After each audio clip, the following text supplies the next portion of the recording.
It was nightly, the craziest sex sounds you could hear ever. It was nonstop. I thought there was a mechanical bull installed in there at one point. Plaintiff Benjamin Tomes rented a house with the defendant, and he claims while living together, he was forced to listen to the defendant have loud sex with multiple women. Going back, I've known the defendant for 15 years. First met, I was actually his high school wrestling coach, then his college coach. We stayed friends after that, and in September 2012, we made the decision to go ahead, and he was moving. A 50-50 split, and how did that go? Living with each other did not go well. It started out poorly. My room was located above his, and it was nightly, the craziest sex sounds you could hear ever. It was nonstop. I thought there was a mechanical bull installed in there at one point. And things that would make Caligula blush. And it was frequent. And so that going on for several months. Eventually he picked up a job as a security guard working at a bar. And that kind of basically turned into late nights, bringing the club ending and the party starting at our house. And so it was pretty late, a lot of partying late at night. I had a job, I'd be up early in the morning. I'd come downstairs, it'd look like a Civil War battlefield downstairs. There'd be half-dressed ladies downstairs. There'd be peacock feather boas sitting around, sequins everywhere, just madness. Did you all ever fall out about it?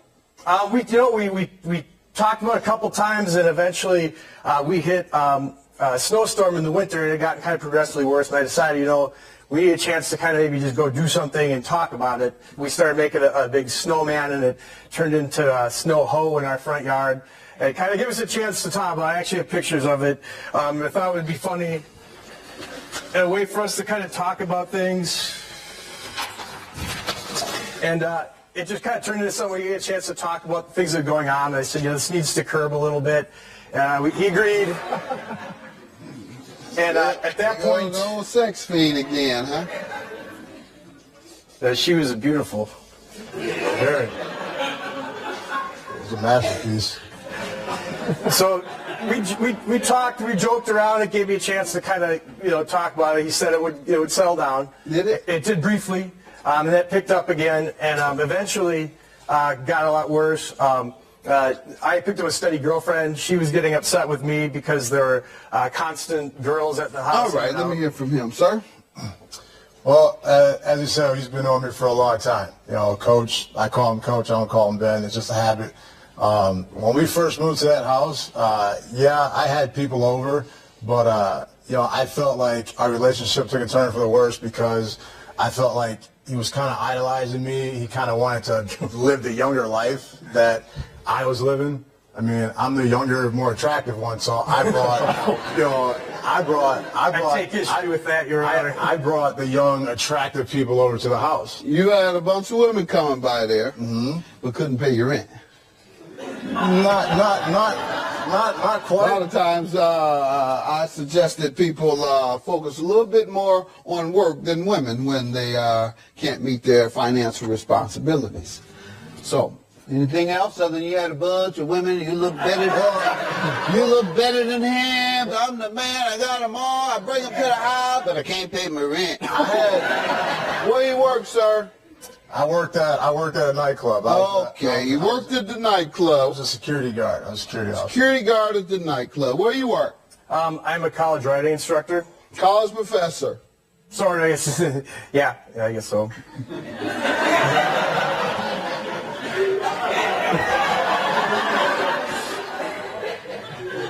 It's a 2-year instructor. It's a 2-year college, so I'm an instructor, not a professor. So, slightly different title, same job. All right. See? Probably didn't have as many girls, but no, quality over quantity. He still tried to enjoy, the what was going on at the house. I mean, I had women over. And he pays his rent. And he paid his rent. All right. All right. You tell me how things went. What was happening was he was just creeping them all out. He would, he'd be at home, 40 years old, in his skinny jeans and skateboard shoes and tight shirts, and Snow White hair, and he'd be, if he wasn't telling Snow White stories, if he wasn't telling stories about his life or something, he was hitting on them. And mind you, he's 40, and these girls are all in their early to mid 20s. So they're like creeping out that's a little exaggerated. that this older guy was trying to hit on them. So they stopped coming to the house. So he ran your action away. That's what you're saying. Pretty much. He's intimidated by it. He had his own action himself, though. Like you said, he stayed above stairs from me. And one night I get home from work. I brought friends over, and I go to the bathroom, use the bathroom, and he comes down in a boxing robe, like an old boxing robe of his, and he's like, shh, he's like, oh, smoker's jacket. There you go. And as he's coming down, I'm like, oh, what's going on? What's going on? He's like, just watch. And there goes two other women coming down after him, two other older women. So I wasn't the only one having all the fun in the house. He had some fun of his own. So I'm thinking, all right. This guy just had a threesome. Like, are you kidding? That's, So we all. That's what. It was phenomenal at the time. It was, everyone, the women that my friends that were over there, they were beside themselves, and it was high fives going. So obviously he was God. Yeah, exactly. To you guys. All right, let's get to the rent you're suing him about. Things kind of boiled over. There was an altercation in our house. He was dating a stripper. She was over. She had some friends over. My girlfriend finally kind of boiled over, and they got in a physical altercation. And at that point, that was in July of 2013, and that was when the rent kind of stopped being paid. He didn't pay that month. He didn't pay in August. In August, I talked to him about it and said, hey, this is getting to be excessive. You've got 2 months that you haven't paid. And he's like, I'll get it. Don't worry about it. Eventually, we had another talk. He's like, I think this is getting to be too expensive. So we had plans for him to move out at the end of September. But he said he'd pay me what he owed me at that point, and never got it. On the 30th of September, he was getting ready to move out. He actually messaged me, asked if he could stay longer. I said no. He started to go and send me nasty text messages and tell me off for not letting him stay longer. I thought, well, wait, you owe me money, and I should be telling you off. But it didn't go that way. Utilities a part of that as well, obviously? Yes, sir. He would pay with lump sums, so he would pay with, he was taking college classes and would use... So what do you say to the rent and utilities he's suing you for? I was told, that it wasn't a big deal at the time. It was 3 months that I didn't pay the rent, and I was told at the time it wasn't a big deal. We were having fun. I feel like now that we haven't really seen each other in a year, we don't really talk that much. Now he's coming after me. Is this the first time he's asked for his money? Oh, it's not the first time, but there's been long periods of time where it's like, I thought at one point that he didn't care about it. You thought he didn't care? When did you figure he did? Obviously, when you got those papers in the mail. Yes, sir. You said, oh, he cares. Do you have any defense now that you know he cares? I thought we were good. Did he tell you all were good? Did he say you don't have to pay me? At the time, he said we were good. We were good for the time being. When I was there in July and August, and then in September, I made a plan of action to try to pay. And what happened to that? Did he later tell you can stop paying?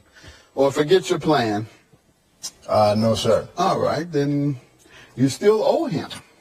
And I have text messages here, transcripts that kind of highlight some of that he knew very well that he owed me the money, and promises, that he'd pay it back, and it never happened. Okay, this is September 13. You owe me $2,000 and chose to quit a full-time job and school and left me with the bill. You dropped out of school, sir? Yeah, at the time I had dropped out. So I had to move down. I had to move with my mom at the time. Why? Because I didn't have a place to stay. Because I was currently. Started your way out? Yeah, I was currently leaving his house, and so I had to move. Where were you in college? Carroll University, the school right around the corner from where we live.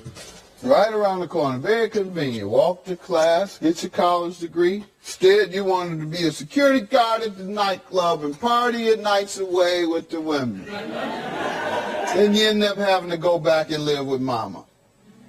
Textbook example of what young, handsome men should not do with their time. Don't go away. More of Judge Mathis is coming up. Join me on Facebook and Twitter every day in February as we celebrate Black History Month. My username... rented a house with a defendant, and he claims while living together, he was forced to listen to the defendant have loud sex with multiple women. Hopefully this is a lesson to you. Spend your time focusing on making some achievements before you spend all your time on women. You're in college now? Going back next semester. Where are you staying? Where will you be staying when you go back? I reside in Milwaukee now. I've With moved who? back. Who are you going to live with when you go to school? You sound like you're just talking now. No, I'm with my current girlfriend. All right, you're going to live with your girlfriend Yes. while you go to school. All right. Yes, sir. There's no shame in that. Yes, sir. All right, see, that's what you should be bragging about. Yes, sir. You're putting your head down like you're ashamed of that. Don't be ashamed of that. Be ashamed of running all these women in and out of the house that you can't pay your rent in that causes you to drop out of school. Yes, sir. You should be proud to say, yeah, I'm staying with my lady, and I'm going to go to college from there, and once I finish getting my degree, she and I are going to get married, and she's going to be prosperous. So, judgment for the plaintiff. Have a good day. Good luck to you, young man. I feel like you enjoyed more than what you let on, but, it is what it is, Pay me my